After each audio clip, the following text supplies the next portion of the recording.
Meus irmãos, que mensagem poderosa é essa do pastor Daniel Santana? Falou poderosamente comigo, eu tenho certeza que vai falar muito ao seu coração. E sabe aquele momento de dificuldade que você acha que Deus ele não está te vendo, não está te ouvindo? É onde nós nos enganamos. Veja esse vídeo, que eu tenho certeza que seu coração vai ficar cheio agora, vai ficar muito quentinho. E você vai sentir o abraço do Espírito Santo. E não esqueça de deixar o seu like, se inscrever no canal e já compartilhar esse vídeo com aquela pessoa que se encontra desesperada. Num lugar inóspito, eu tô esquecido. Eu tô em uma terra onde ninguém me dá oportunidade, irmão. O dono do mundo tá te vendo. Você não vai desistir. Falta pouco. Falta pouco pro teu navio chegar na tua praia. O dono do mundo, o maior homem de network que já se ouviu falar nessa terra se chama Jesus de Nazaré. Ele tem uma chave que a porta que ele abre ninguém fecha, e a porta que ele fecha ninguém abre. Você está sendo patrocinado por aquele que construiu todas as coisas. Você não está sozinho. Você está com o guarda de Israel, com aquele que não dorme, com aquele que vela. Enquanto você dorme, ele vela pela sua casa. Sim, é nossa vida na mão de Deus. No início é só rascunho, no início é só esboço, é só rabisco, mas tenha paciência com Deus. Deixa Deus trabalhar, deixa as coisas cooperar para o bem daqueles que amam a Deus. Ei, não queira ficar com o pincel na mão da teu pincel da tua vida na mão dele. Vai ficar bonito, vai dar certo, no final vai dar certo.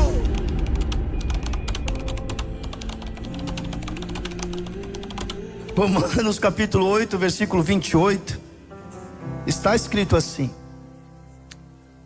sabemos que todas as coisas cooperam para o bem daqueles que amam a Deus. Diga assim: para aqueles que amam a Deus, daqueles que são chamados segundo o seu propósito. Diga assim: daqueles que são chamados segundo o seu propósito. Você acredita que todas as coisas cooperam para o bem daqueles que amam a Deus? Levanta a mão. Você acredita que aquilo que você está vivendo hoje, por mais difícil que seja, ainda que você não entenda, está cooperando para algo melhor lá na frente? Então eu queria hoje pensar com você sobre isso. O tema da mensagem que eu quero trazer nessa manhã é: na hora certa, tudo fará sentido. Diga assim: existe tempo para todas as coisas, e também existe um tempo certo para que tudo que eu estou vivendo faça sentido. Eu sei que essa manhã algumas pessoas entraram aqui com algumas perguntas, algumas indagações diante de coisas que estão vivendo. Mas às vezes as respostas, elas não vêm no momento que você está no meio do furacão, no meio da tempestade, no meio da luta, no meio do gigante, do vale. Mas com certeza, em algum momento da sua história, da sua caminhada com Deus, a resposta virá. E nesse dia vai ser aquele dia que a gente terá que levantar as mãos e dizer: Senhor, me perdoa. Porque enquanto eu estava passando pelo vale, eu fiz perguntas um pouco incrédulas, tive medo, pensei em desistir, mas hoje eu compreendo que todas as coisas cooperaram para o meu bem. Eu queria começar essa ministração contando para você uma história que eu vi alguns anos atrás, que para mim, que naquele tempo, no início de caminhada com Deus, eu tinha muita dificuldade para entender sobre esse texto, que tudo coopera para o bem daquele que amam a Deus. E essa ilustração que eu ouvi mudou todo o meu entendimento sobre essa palavra. Eu falei: é isso.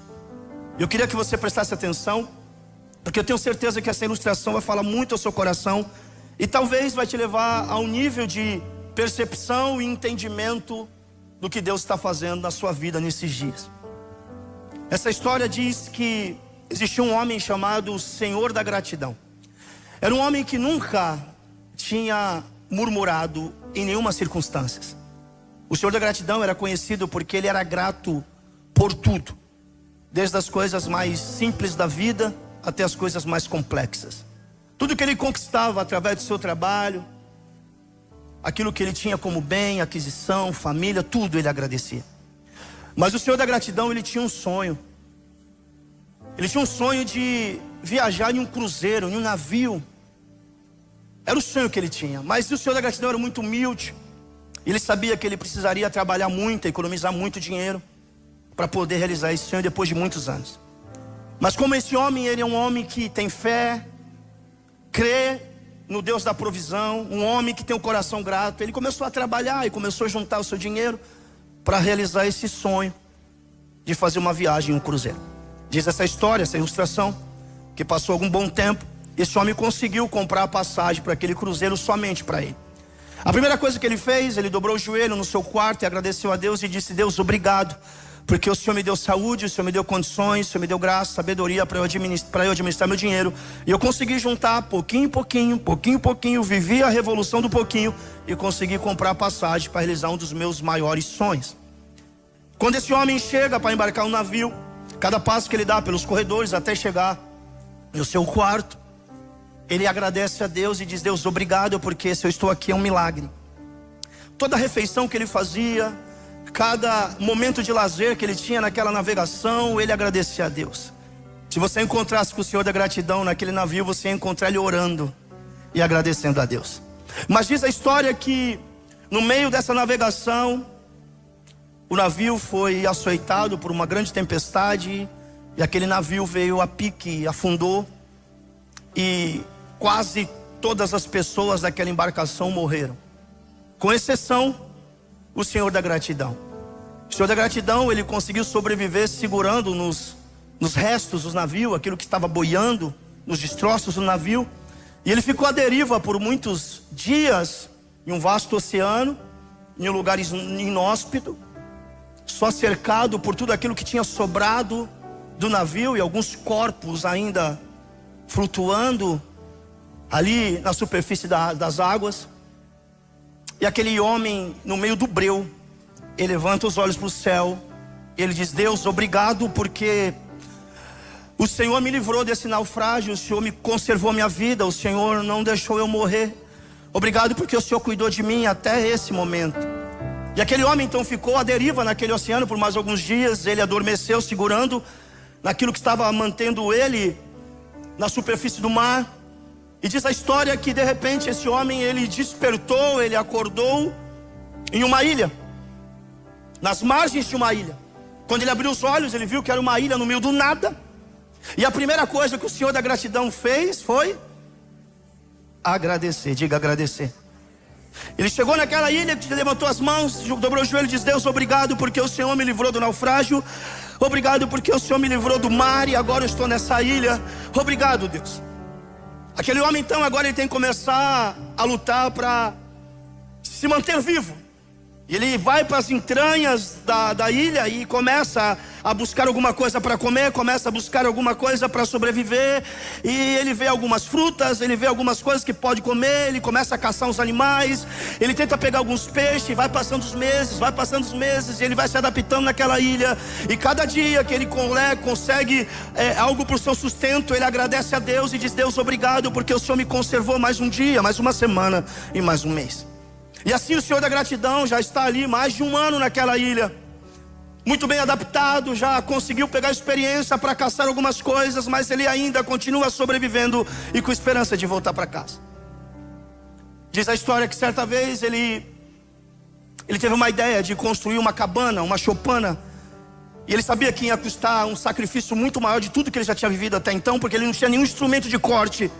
Ele precisaria de tronco, precisaria de cipó, precisaria de folhas, enfim. E diz a história que então ele começou nessa empreitada porque ele precisava se esconder, se abrigar do frio e do sol. De dia era muito quente e à noite fazia muito frio. Diz a história então que esse homem então começa a trabalhar todos os dias ininterruptamente para construir uma cabana. Uma cabana rota, simples, mas algo que protegia ele. Um pedaço de cipó ali, um pedaço de madeira acolá, umas folhas de bananeira para cobrir o teto. E aquele homem vai construindo essa casa, vai construindo isso minuciosamente, de uma forma artesanal.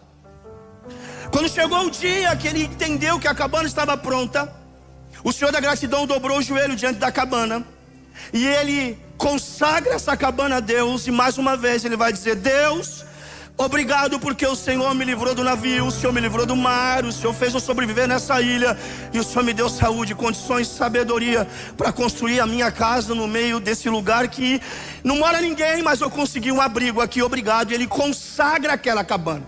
De tudo que ele tinha, o que ele tinha de mais precioso do que é palpável, material, era a cabana. Diz a história então que ele começou a viver nessa cabana. Certa feita, de manhã cedo, ele acorda como de costume, e ele tem a ideia de ir para o outro lado da ilha para caçar alguns animais, tentar pegar alguns peixes. E assim ele foi. Quando já estava ao meio-dia, 11 horas, ele está voltando com uma vara no seu ombro, um pedaço de madeira com alguns peixinhos, nas outras mãos com algumas frutas. E quando ele está a alguns metros de distância da sua cabana, da sua casa, ele olha para cima e ele vê uma fumaça preta subindo, uma serpentina preta subindo. Ele não entendendo nada, ele olhou aquilo e falou: não pode ser, essa fumaça está vindo da direção da minha cabana. Aquele homem começa a ficar apavorado, larga o peixe para um lado, larga as frutas para o outro e sai correndo em direção à cabana. Quando ele chega na cabana, diz a história que a cabana está sendo lambida pelo fogo, um fogaréu subindo, e aquela fumaça preta adentrando os céus. O Senhor da gratidão, não entendendo nada estava acontecendo, falou: Deus, não tem ninguém aqui. Deus, o dia não está tão ensolarado. O que aconteceu nessa cabana? E aquele homem então dobra o joelho e pela primeira vez vai sair da boca dele palavras de questionamento, de pergunta e de murmuração. E aquele homem começa a bater no chão de frente à sua cabana, e ele não podendo fazer nada, a cabana se esfarelando diante dos seus olhos. Ele começa a gritar: Deus, eu tenho sido fiel a Ti todos esses anos. Deus, tudo eu tenho sido grato. Jamais saiu da minha boca palavras de impropérios, palavras de questionamento. Até aqui eu tenho me mantido fiel ao Senhor, mas não dá. Eu cheguei no meu limite. Ele começa a esmurrar o chão, e diz: Deus, o que aconteceu? Não faz sentido, não faz sentido. Eu demorei meses para construir isso, eu demorei muitos dias para construir isso. Foi muitas noites de claro, muitas noites de trabalho. Senhor, o porquê a minha cabana está pegando fogo? E aquele homem esperava uma resposta de imediato, e a resposta vinha de um sonoro silêncio dos céus para ele, assim, ó. Não tem resposta. As lágrimas caem, ele começa a chorar copiosamente. Ele olha para a cabana, e na medida que a cabana vai se esfarelando no meio do fogo, a fumaça preta vai subindo. E aquele homem ora, murmura, questiona, aleluia, reclama, grita com os céus, grita com Deus. E Deus está assim para ele: e ele: não faz sentido, não faz sentido, não faz sentido, não faz sentido, não faz sentido, não faz sentido, não faz sentido, não faz sentido. Aquele homem dorme diante da sua cabana em chamas. Diz a história que passa algumas horas, aquele homem ainda está largado no chão. Agora a cabana já foi consumida totalmente pelo fogo. E esse homem está largado no chão, e de repente ele sente uma mão repousando no ombro dele e dizendo: homem, fica de pé, levanta, viemos te buscar, viemos te levar para casa. E de repente o Senhor da gratidão acorda, achando que estava tendo um sonho, uma miragem, uma visão. E quando ele olha para o ombro, tinha uma mão mesmo, era real, tinha uma mão repousada sobre o seu ombro, e uma voz nos seus ouvidos dizendo: homem, levanta, fica de pé. E quando ele olha para quem estava dizendo aquilo, era um homem com uma boina branca, com uma âncora no meio da boina, um homem vestido de branco. Ele olha para aquele homem, fica em choque. E de repente, quando ele olha para mais longe, perto do mar, já encostado um pouco no mar, tinha um bote com mais 6 homens vestidos com aquela mesma roupa. E ele entendeu que era a roupa da marinha. E quando ele olhou um pouco mais para dentro do mar, tinha um navio da marinha apoitado, e esse homem com o ombro, no ombro dele dizendo: homem, vamos para casa, vamos para casa, vamos para casa, viemos te buscar. E de repente o Senhor da gratidão levantou e perguntou para aquele homem: como é que vocês me encontraram aqui? Como é que vocês souberam que eu estava aqui? Eu estou 1 ano nessa ilha. E aquele homem com a boina branca disse para o Senhor da gratidão: nós vimos o sinal de fumaça que você estava fazendo, Nós estávamos passando por aqui e nós vimos aquela fumaça subindo, e nós entendemos que era um pedido de socorro, e nós viemos te levar para casa. Se coloca de pé e de repente, irmão, o Senhor da gratidão, ele falou: não posso ir embora, espera. Ele foi até as cinzas da sua cabana, dobrou o joelho, olhou para o céu e gritou: Deus, me perdoa, me perdoa, porque agora eu sei que todas as coisas cooperam para o bem daqueles que amam a Deus. Levante sua mão em nome de Jesus. Eu sinto já a presença de Deus aqui.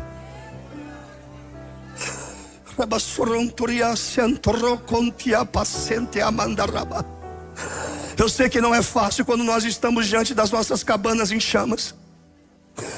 Eu sei que não é fácil quando o homem dessa história somos nós. Eu sei que não é fácil a gente se trancar em um quarto e orar, clamar, jejuar e perguntar e Deus nos responder assim, ó.